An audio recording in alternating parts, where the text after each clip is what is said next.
5. Apakah rasul-rasul juga melakukan penyembuhan? Bagaimana sikap rasul-rasul terhadap kesembuhan itu? Apa yang mereka lakukan setelah itu? Ya, jelas. Puji Tuhan, kita bisa melihat Rasul Paulus dan Barnabas melakukan penyembuhan. Saya tidak tahu apakah Bapak Ibu sekalian pernah membaca kisah Rasul Paulus dan Barnabas di kota Listra. Itu mujizat dahsyat itu. Ya, boleh pendeta seniman boleh baca Rasul Paulus dan Barnabas di Listra. Silakan. Rasul Paulus dan Barnabas. Di Listra ada seorang yang duduk saja karena lemah kakinya dan lumpuh sejak ia dilahirkan dan belum pernah dapat berjalan. Ia duduk mendengarkan ketika Paulus berbicara, dan Paulus menatap dia dan melihat bahwa ia beriman dan dapat disembuhkan. Lalu kata Paulus dengan suara nyaring, "Berdirilah tegak di atas kakimu."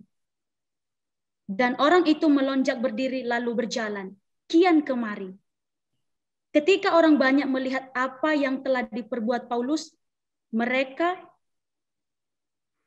itu berseru dalam bahasa Likaonia, "Dewa-dewa telah turun ke tengah-tengah kita dalam rupa manusia." Barnabas mereka sebut Zeus dan Paulus mereka sebut Hermes karena ia yang berbicara. Maka datanglah imam dewa Zeus yang kuilnya terletak di luar kota, membawa lembu-lembu jantan. Wah, ini kan persembahan luar biasa ini.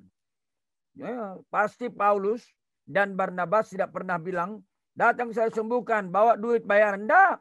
Mereka bilang, "Kami nggak perlu duit, kami nggak perlu dibayar."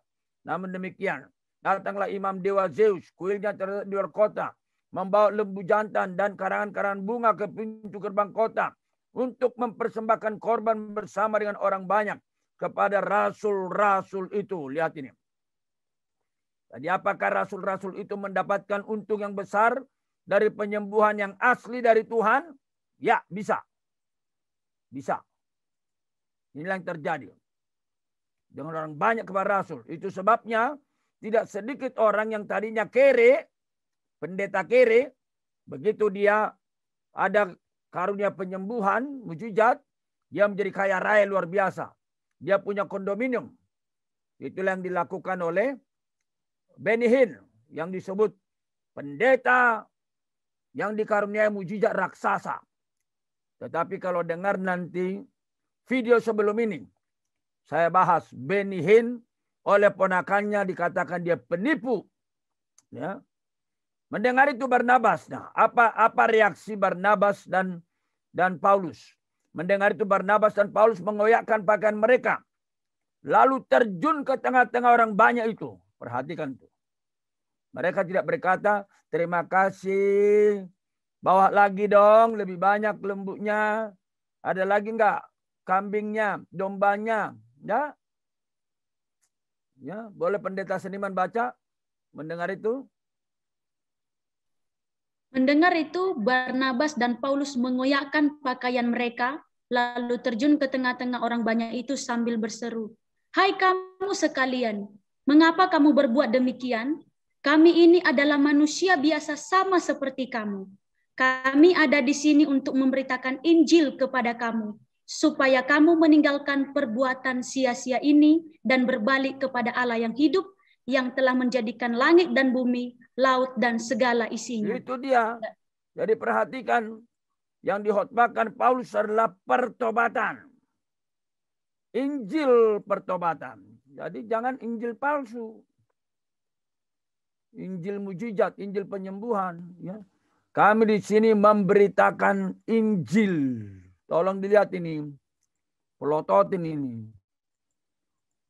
Agar apa? Supaya kamu meninggalkan perbuatan sia-sia. Nah, coba lihat ini. Pendeta seniman, gimana ini? Udah disembah, udah dibawa persembahan, lembu, malah ditegur keras.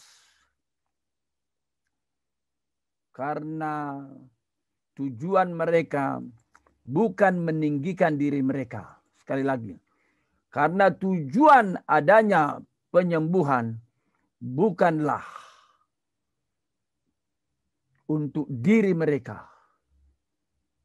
Ya, jadi Kalau tadi pertanyaannya, ya, pertanyaannya tadi apa tadi pertanyaannya ya?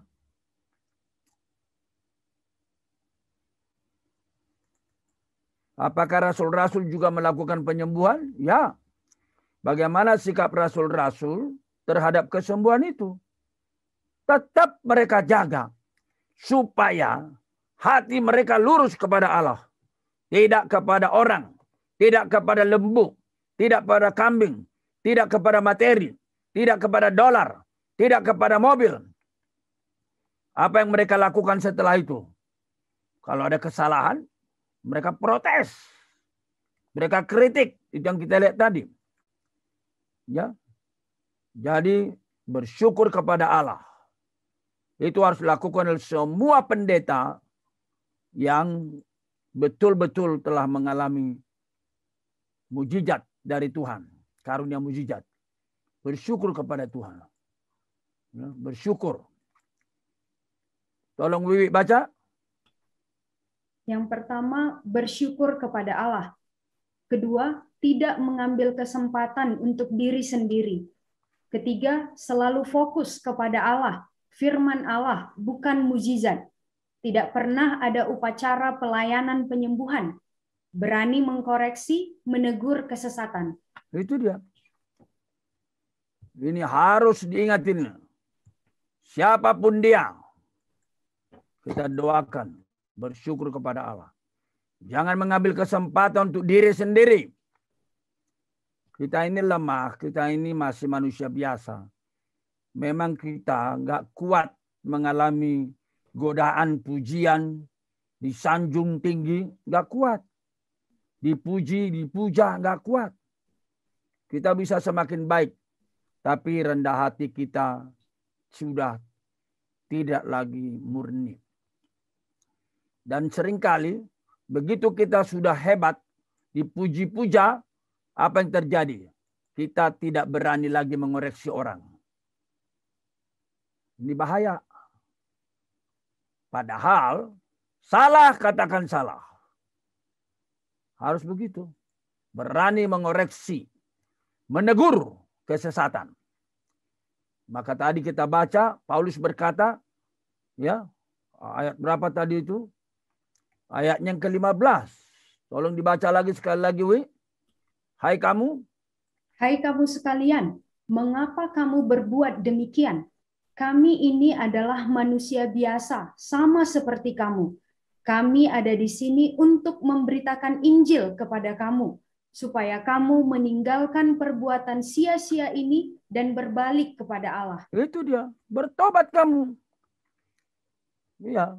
Barang siapa sudah terlihat kecenderungannya, ternyata dia sudah mulai berserong dari iman Kristus kepada dirinya, harus langsung tegur. Itulah hamba Tuhan yang sejati. Kalau dia nggak peduli orang itu beriman kepada Tuhan atau tidak, yang penting dia kasih persembahan sama aku, pasti hamba Tuhan yang palsu itu.